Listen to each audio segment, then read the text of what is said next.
Every year when the temperature climbs, the news covers the obvious dangers: wildfires, drought, crops failing in the fields.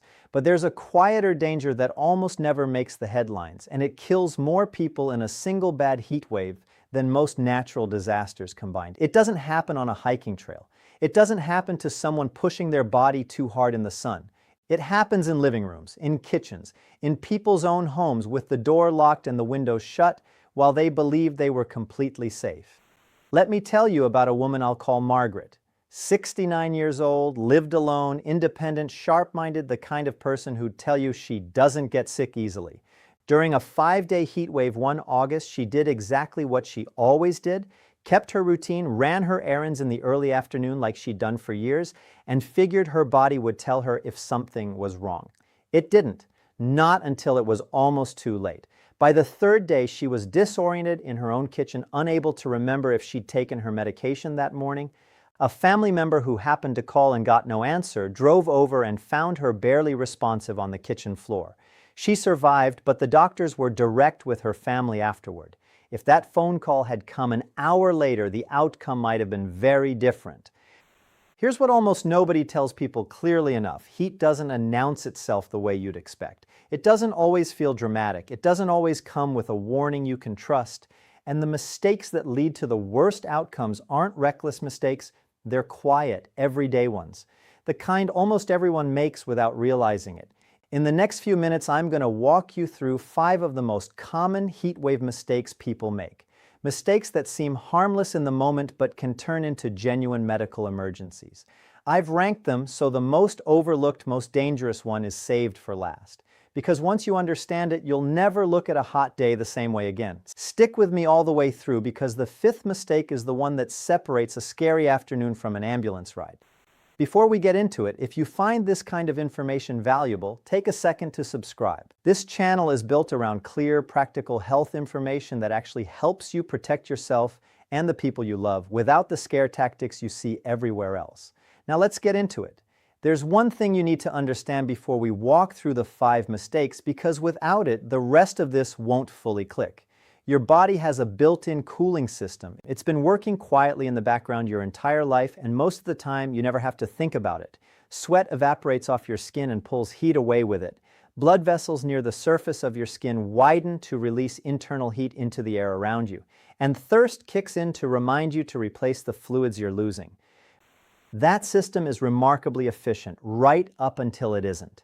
Illness, certain medications, dehydration, and yes, age can all quietly reduce how well that cooling system performs, sometimes without you noticing anything different at all. The sweat glands respond a little slower, the blood vessels widen a little less, the thirst signal shows up a little later than it used to, or sometimes barely shows up at all. None of that feels dramatic in the moment. That's exactly the problem.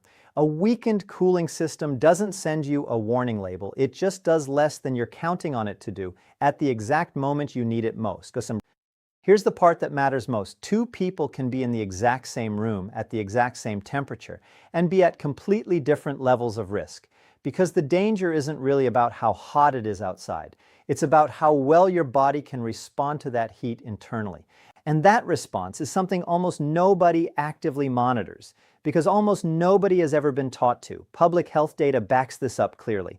During major heat events, hospitals see sharp spikes in heat-related emergency visits, and a disproportionate share of the most severe cases and fatalities involve people whose cooling systems simply couldn't keep pace with the conditions around them, often without any dramatic warning beforehand. That's not bad luck, that's physiology. And once you understand it, these 5 mistakes will make complete sense. Mistake 1, underestimating indoor heat. James was 74, and like a lot of people, he truly believed indoor heat wasn't something to worry about. "I'm not outside in the sun," he'd say, "I'm just sitting in my chair."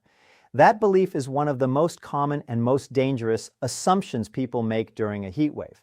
A closed-up house without air conditioning can gradually become hotter than the air outside. Sunlight through windows, heat radiating from walls and roofing, appliances running throughout the day, all of it builds up indoors with nowhere to escape. By late afternoon, a home that felt fine in the morning can be sitting at a genuinely dangerous temperature. And because you've been inside the whole time, you have no external reference point to notice the change. This is made worse by a simple common habit: relying on a fan alone once temperatures climb high enough. A fan moves air, and moving air can feel more comfortable on your skin, but it doesn't actually lower the temperature of the room. Once the heat index climbs into the mid-90s or beyond, a fan blowing hot air across your skin can work against you rather than for you, especially when humidity is high enough to make sweat evaporation difficult in the first place. The fix here is simple but requires a shift in habit. Know your indoor temperature, not just how you feel. A basic indoor thermometer costs very little and removes the guesswork entirely. If your home doesn't have reliable air conditioning, identify a cooling location, a library, a shopping center, a community cooling center, or a relative's home before the heat wave hits, not once you're already struggling. Even a few hours a day in genuinely cool air can meaningfully lower your risk over the course of a multi-day heat event. If you're checking in on a parent, an older neighbor, or anyone who lives alone, don't just ask, "Are you doing okay?" Notice the room itself. Are the blinds actually closed against direct sun? Is there real air conditioning running, or just a fan pushing warm air in a circle? Those small observations often reveal more than the conversation does. Mistake 2, not knowing how your medications affect heat tolerance. Diane was 71, took a blood pressure medication exactly as prescribed for years, and had no idea it was quietly changing how her body handled a hot day. This is one of the most under-discussed risks out there because it doesn't feel like a risk at all. It feels like responsible routine healthcare. Several extremely common medication categories affect how well your body manages heat. Diuretics, frequently prescribed for blood pressure or fluid retention, increase fluid loss through urination, which can compound dehydration on a hot day. Certain blood pressure and heart medications can blunt your body's ability to widen blood vessels near the skin, interfering directly with your passive cooling response. And a range of medications with anticholinergic effects, including some allergy medications, certain antidepressants, and drugs used for bladder control, can reduce how much you sweat, removing one of your body's core cooling tools almost entirely. To be absolutely clear, none of this means you should stop or change any prescribed medication on your own. That decision belongs with your doctor, never with a video on the internet. What it does mean is that if any of these categories apply to you, you need to be more proactive about hydration and cooling than someone without that added risk factor, because your body has fewer tools working for it, or a weaker version of the tools it does have. A simple habit that costs nothing. Ask your doctor or pharmacist once at the start of each summer whether any of your current medications affect heat or fluid tolerance. It's a 5-minute conversation that most people never think to have, despite taking these very medications for years without ever connecting the dots. Mistake 3, waiting until you feel thirsty to drink water. Robert was 68, felt completely normal through most of a hot afternoon, and only realized something was wrong when he stood up and the room seemed to tilt sideways. By then, real dehydration had likely already been building for hours. Most people treat thirst like a dependable early warning system. For a lot of adults, especially as that thirst signal weakens with age or certain health conditions, it simply isn't reliable anymore. By the time you actually feel thirsty, you may already be measurably behind on fluids. And during a heat wave, that gap matters far more than it would on an ordinary day because you're also losing fluid through sweat, even if that sweating feels less noticeable than it used to. The practical fix is to drink on a schedule, not on a feeling. Many clinicians recommend a glass of water roughly every 1 to 2 hours during waking hours on hot days, regardless of whether you feel thirsty in the moment. Plain water is generally your best option, though drinks with a modest amount of electrolytes can help if you're sweating heavily or spending real time outdoors. One caution worth mentioning: if you're managing a heart or kidney condition, rapidly drinking large volumes of plain water can sometimes create its own problems, since fluid balance can be more delicate. This is the kind of detail worth confirming directly with your doctor rather than guessing. It also helps to recognize what mild dehydration actually looks like, because it rarely resembles the dramatic thirst you'd expect. Darker urine than usual, a dry mouth, unexplained fatigue, or a mild headache can all show up well before anything more serious develops. And catching those early signs is far easier than reversing a more advanced case later in the day. Mistake 4, trusting how you feel instead of planning ahead. This is the mistake almost nobody talks about clearly, and it ties directly back to everything we've covered so far. because your body's sweating response, blood vessel response, and thirst signal can all be quietly reduced. Your built-in early warning system is fundamentally less trustworthy than most people assume. Waiting to feel bad before you act removes your margin for safety almost entirely. This is what planning ahead actually looks like in practice. Check the forecast and the heat index. That's temperature combined with humidity into a single number reflecting how the air actually feels to your body. Before a hot day even begins, not partway through it. Schedule any strenuous activity, errands, or outdoor time for the coolest part of the day, typically early morning. Keep an actual thermometer in your main living space rather than relying on your own sense of comfort, which, as we've now covered, isn't as dependable as it feels. If you live alone, set up a simple check-in system with a family member, neighbor, or friend during heat wave days specifically. That single habit, arranged in advance rather than left to chance, is what turned Margaret's story from a tragedy into a recovery. It's a small thing to set up, and it consistently makes the biggest difference in real outcomes. Within just a day or two of actively monitoring conditions instead of waiting to feel unwell, most people naturally start adjusting earlier, closing blinds sooner, turning on cooling proactively instead of reactively. That single shift, sustained over the course of one heat wave, meaningfully lowers the odds of ever reaching a dangerous point in the first place. Mistake 5, missing the warning signs of heat stroke.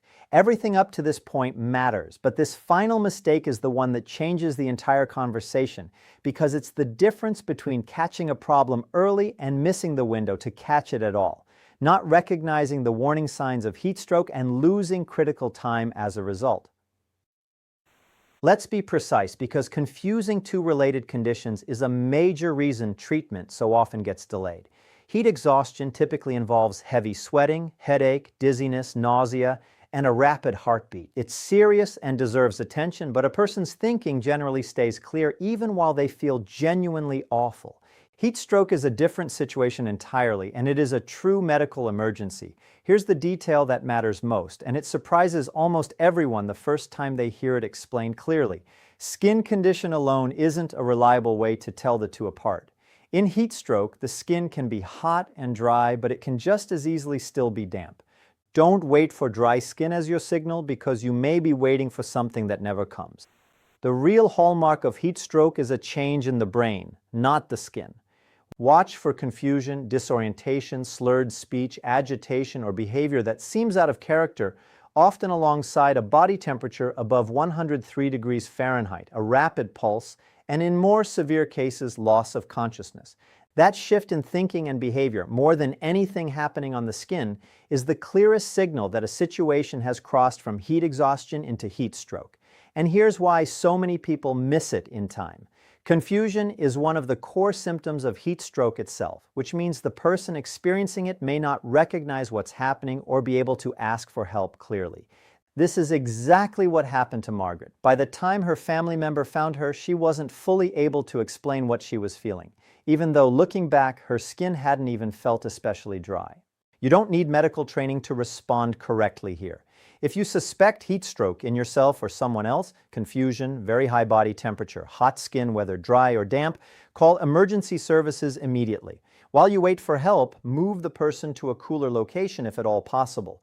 Remove excess clothing and cool the body using whatever is available. Cool wet cloths, a fan directed at damp skin, or cool water applied directly to the skin.